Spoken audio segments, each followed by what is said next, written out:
And then separately, we do want to also talk about how we don't plan on doing a patch like this ever again. A change that, Adam was talking about, how do we make sure that the next time we do a patch, we don't have, this doesn't happen, right? Yep. If along the way to getting to that, the game is less fun, then we're not fulfilling our obligation to players, right? That's right. We won't do this ever again. I would say that is some major progress and awesome acknowledgement coming out of the campfire discussion this afternoon from the Diablo IV developer team of both Joes and Adam Fletcher, the community manager. As many of you know, patch 1.1 with Season of the Malignant really caused an extreme backlash and created an immense amount of polarizing emotions throughout the community, really systematically deteriorating the morale of the game, mainly because of the issue of massive systemic nerfs, and they didn't really give us a formal PTR and enough time to interpret and digest these changes ahead of the season coming. And part of that was also that we didn't really have systematic retooling of other areas to help us balance out. Now I'm going to take you through an extremely fast review summarizing 5 segments into key takeaways that you guys need to know from the discussion, what the road ahead looks like into patch next week 1.11, in addition to season 2 and 3 and beyond. But first I want to actually kick us off with a little bit of an awesome segment that the Joes and the Adam walked us through, which first has to touch on their mission statement and their objectives. So one of the things that they actually started with to kick off and frame and anchor the conversation was pulling up their mission statement as the developer group, kind of getting into the why of how they rolled out this patch, why they thought about the philosophy the way that they did. And at the end of the day, this is all rooted in fun, and they owned it dead on, right? They know that the changes they made certainly took away the fun for many in this game. And so it was just interesting to see them frame this from the onset. Right on the heels of the mission statement, they addressed the elephant in the room head on, which has to do with the nerfing situation ahead of 1.1 and what they want to do in the future. Let's check it out. The obvious and major elephant in the room had to do with patch 1.1 ahead of Season of the Malignant, and really all of the systematic nerfs that they did across the board that felt extremely rushed and shotgunned, and they didn't really give us adequate runway, and especially not giving us a PTR for any testing or feedback. All right, Sanctuary, so kicking us off with the first core theme has to do with density and the experience curve. So one of the key things that was discussed is specifically Hell Tides and Nightmare Dungeons, which for many of us that really is somewhat of the reoccurring endgame right now, and also the functional power leveling. But we saw previously getting into season 1 that there definitely were some reductions in general density overall. So specific to both Hell Tides and Nightmare Dungeons, you are going to see the densities increase. Now what they did caveat is that in certain Hell Tide zones there already is healthy density, so you're not going to see them universally get that on the side of Hell Tides, but that definitely is going to be major areas of improvement. Now we have to think about the fact that density translates to major key themes, which is one, experience accumulation, but also when we think about target farming through drop rates and especially hunting those target farming uniques that can come from those elites, I think these are going to be very beneficial, hopefully for somewhat of the item chases, not necessarily obviously the uber uniques, which are still exceptionally difficult to find, but I think it will definitely improve overall the experience curve and gain. Now, another element they basically already hot fixed, which you're going to see up on screen here, is that they do understand that you were massively hitting a wall in season 1, especially the push from 50 to 100, because effectively what happened was the power scaling was just too imbalanced, with the monsters really dominating many players in the Nightmare Dungeon experience. And so what you're seeing up on screen is currently already live. And so you are seeing essentially dilutions and reductions across the board. So they are making the current Nightmare 100 dungeon feel more like the Nightmare 70. So hopefully players can have a much easier time, especially in solo and group play. And really in the future, what this is going to translate to is some future form of newer endgame content and kind of milestones and objectives. But ultimately their intention was not to slow down the game. They were acutely aware that this is exactly, unfortunately, the byproduct and the cause and effect of what they did, but they are addressing it head on. Next up, we had the topic of balancing, and while we did just literally talk about it, it does bear repeating and underscoring how foundationally important of an update this was, which was again their acknowledgement that they had to be far more surgical in their balancing approach, also ensuring that they're communicating much better with us across the board, and that they are again giving us compelling alternatives to other build types or improvements in different aspects across the character viable builds. Because if we go back to their mission statement, the first big major tenet is having viability across all major 5 classes and the ability to have fluidity and fun across those ecosystems, and that was very much taken away from us in this patch. So again, we have their go forward and promise to us that they are going to commit to hopefully better assessments of frameworks and balancing. Who doesn't love quality of life updates? And we did get a handful of those announced today. Now, I'm not going to go through everything comprehensively, but I just want to highlight some of my major key themes that I saw through the discussion today. And kicking us off is the reduction in respecking gold cost by 40%.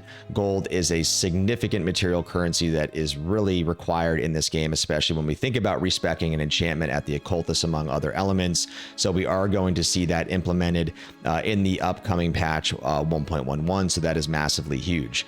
Now, they did talk about stash space, so let's kind of break that down a little bit, right? So in the upcoming patch 1.11, we are going to get an additional stash tab.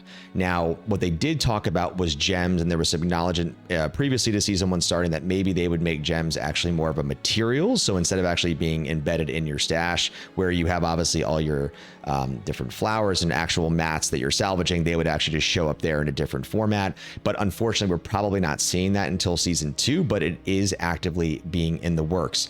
The other thing that I think they didn't really think about is with all the malignant hearts, you have to begin to, again, accumulate those in the same way that you are accumulating legendary aspects, not specifically Codex of Power, because again, that is in a completely different window. And so they are thinking about different ways where maybe they can actually have permanent coding into the Codex of Power from a legendary item, and there's ways to level things up. So the way that I'm looking at this is that it's a major step in the right direction on the topic of stash space. Still some open-ended questions, but we are at least getting in the right direction. One of them that I actually really loved is the concept of itemization improvements and really having to do with loot filters and the game better acknowledging to you what item is actually better. So we've certainly all been there where we have 20 rares that are literally sitting in our stash, and you have to one by one systematically go through every single one looking at comparisons. And honestly, it can take an immense amount of time as you're really trying to kind of tool and fine tune and figure out, well, what really is the more optimal trade-off or the opportunity cost of slotting in this item versus the next one. And so again, while they didn't really necessarily acknowledge a time frame per se, it is going to be something that is coming to the game. And I am personally really excited because I will admit I spend way too much time comparing the items. The last one to close us out here is that there have been some memory leak and CPU performance issues for many. They did seem to acknowledge that they have somewhat isolated the root cause of 2 to 3 core issues, and so they are going to jump on this fairly quickly. So obviously, it's never to say that this is going to fix things permanently. There always might be performance and leak issues in the future with other changes and elements, but it seems like on a go forward, many players should hopefully see that quality of life improved.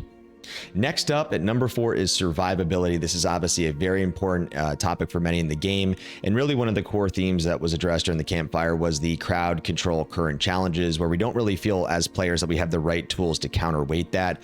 I think in some cases it's too extreme. There's perpetual chaining, and it really doesn't feel like you're in the fight consistently. And what really exacerbates this further, as many of us experienced, is that in some cases there is just overbalanced monsters that are quite literally one-shotting you at times. And this has to do again with the item dilution and power scaling mechanics of Diablo 4. And so even if you're upgrading your item power, you're trying to retool or do different aspects, it doesn't really feel like you're again consistently outpacing the monster in some cases. So they are trying to make, again, some changes in that regard. And obviously the nerfs, especially if you think about the sorceress and the armor issues, they are going to address some of those changes in 1.11. It sounds like the sorceress is going to come first. They definitely talked about the barbarian, but they didn't get into the specifics. But I think on the next live stream chat, they will. Now, the final piece on survivability is that, as we know, in Nightmare Dungeons, there are certain affixes that are extremely dangerous in some cases. And I think what they have found from looking at a lot of their back-end data is that they've identified certain affixes that are just, again, completely imbalanced, that are essentially deleting and easy clapping players off of Sanctuary. So they know that they have to address those and somewhat fine-tune and optimize the Nightmare Dungeon experience. But again, excited to see where this goes. I think we need some more specificity. It was a little bit open-ended, but these are definitely all the things that we want to hear as a community and player base. And bringing us home is Season 2 and beyond. Again, we know with the upcoming patch of 1.11, which should be rolling out in the next week or so, we are going to see more imminent changes coming, some of which we've already discussed, but there also were some telegraphing of what is ahead getting into Season 2 and beyond into Season 3. So what's very interesting is they did state that they are intending to have multiple patch rollouts ahead of Season 2. So this certainly isn't going to be the only one as we're early into the Malignant. We're probably going to see continued balancing, optimizing, some of which we've talked about, such as obviously some balancing improvements, some density improvements, potentially again looking at kind of interim end game situations or pinnacle milestones, things that they can actually try to integrate into the game. So that's definitely a very big positive. Now, they talked about Season 3, so unfortunately that is 2 hops away, but they talked about the introduction of the leaderboards, which I know that many are actually thinking about. And I think part of that is also connected to the end game content that they're thinking about. So right now you kind of get to 100 and the game ends for many. Really, 100 should almost be the beginning of the journey at that point, where you start to have, whether it's World Tier 5, new content, expansions, side quests, or kind of objectives to actually keep the journey very compelling and engaging for the community. And I do think that's probably going to be somewhat connected to the competitive nature of what a leaderboard is, but unfortunately we don't see that till Season 3, but at least we have some again telegraphing and transparency that it is on the way. Now, resistances unfortunately seem to be continually elusive. They were not fixed getting into 1.1. They certainly don't seem to be wanting to fix those in Season 1, so they somewhat seem to indicate that Season 2 is probably when the retooling is going to be addressed on these. Somewhat open-ended, time will tell, but again, we're going to have to wait, but at least it was stipulated in today's discussion. And the last one that I wanted to actually mention are kind of, again, 2 kind of quality of life features. One on the topic of loadout, so again, the ability to somewhat templatize your skill and itemization setup. They didn't really get too deep into it, but they did discuss it. So it seems like that's at least being in play on the roadmap. It's definitely a possibility, but yet undefined. And the other thing that was cool is kind of looking for group finder, right? Obviously, that's one of the biggest components. There is the Sanctuary Community Discord, which actually has this functionality. There are obviously forums and ways to get this, but for them to actually integrate this type of functionality into the game would certainly be a great quality of life improvement. Well, there certainly were still fundamental questions unanswered. I think many in the community that were literally calling this the worst Diablo patch in its history, I think can somewhat now settle and rejoice and re-energize. Coming out of today's discussion, where again, there was an acknowledgement of issues, a commitment to change. I do think that we got some really compelling updates, both on the quality of life side, the rebalancing adjustments, things that we're hopefully going to see in the upcoming patches across Season 1 and beyond. But I want to hear from you, Sanctuary. Please drop your comments below and tell me what you thought, what you wish you would have heard discussed, maybe something that was absent that you didn't see that you wanted to make sure that was addressed head on. But I hope you guys continue to enjoy the rest of Season 1 and the Malignant. Stay frosty, Sanctuary.